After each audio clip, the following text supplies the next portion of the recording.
Perkenalkan, nama saya Cela Cunosta, NIM 2019-008168, kelas 3A 05 Manajemen, Fakultas Ekonomi, jurusan Manajemen. Kebijakan ekspor benih lobster menjadi polemik hangat di tengah masyarakat. Ada yang merasa kebijakan tersebut sudah tepat, tapi banyak pula yang berpandangan kebijakan yang diketuk oleh Menteri Edi Prabowo dapat mengganggu atau mengakibatkan kepunahan lobster di tanah air. Dampaknya membahayakan kedaulatan pangan di Indonesia. Lobster dewasa sudah jarang ditemui karena bibit lobster diperbolehkan dijual ke luar negeri oleh pemerintah. Rencana membuka keran ekspor benih lobster, Menteri Kelautan dan Perikanan Edi Prabowo masih dalam tanda tanya. Faktanya, rencana tersebut ditolak keras oleh pemuda daya lobster di Kabupaten Lombok Timur.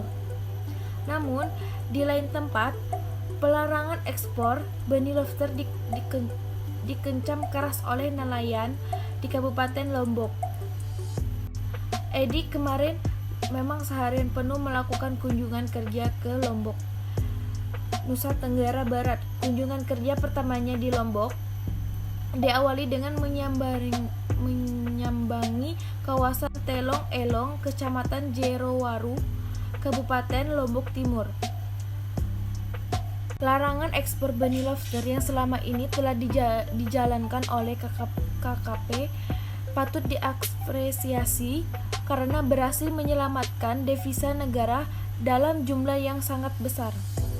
Berdasarkan catatan pusat data, informasi KKP telah menyelamatkan benih lobster sebanyak 6,66 juta ekor terhitung sejak tahun 2014 sampai 2018. Kan catatan pusat data, informasi KKP telah menyelamatkan benih lobster sebanyak 6,66 juta ekor terhitung sejak tahun 2014 sampai 2018.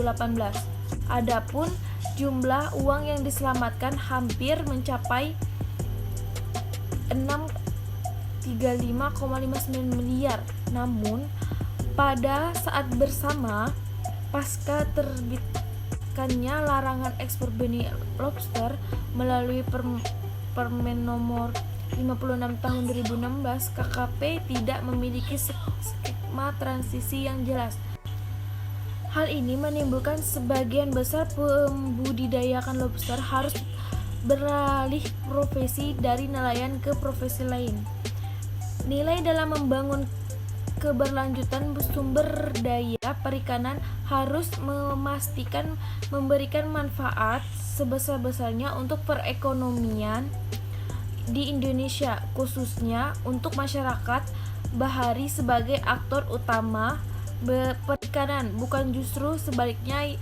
Membuka keran ekspor benih lobster yang jelas akan berdampak bagi keberlanjutan sumber daya perikanan sekaligus perikanan di Indonesia.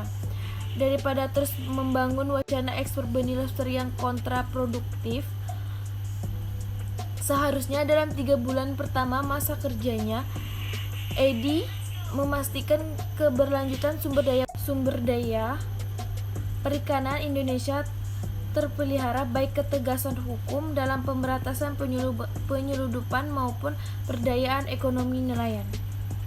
Meskipun banyak pro dan kontra ataupun pendapat tentang ekspor benih lobster, perencanaan penangkapan benih lobster, penangkapan dan ekspor benih lobster dibudidayakan dalam negeri boleh diekspor secara ketat dan terbatas oleh masyarakat di Indonesia. Sekian presentasi dari saya. Assalamualaikum warahmatullahi wabarakatuh.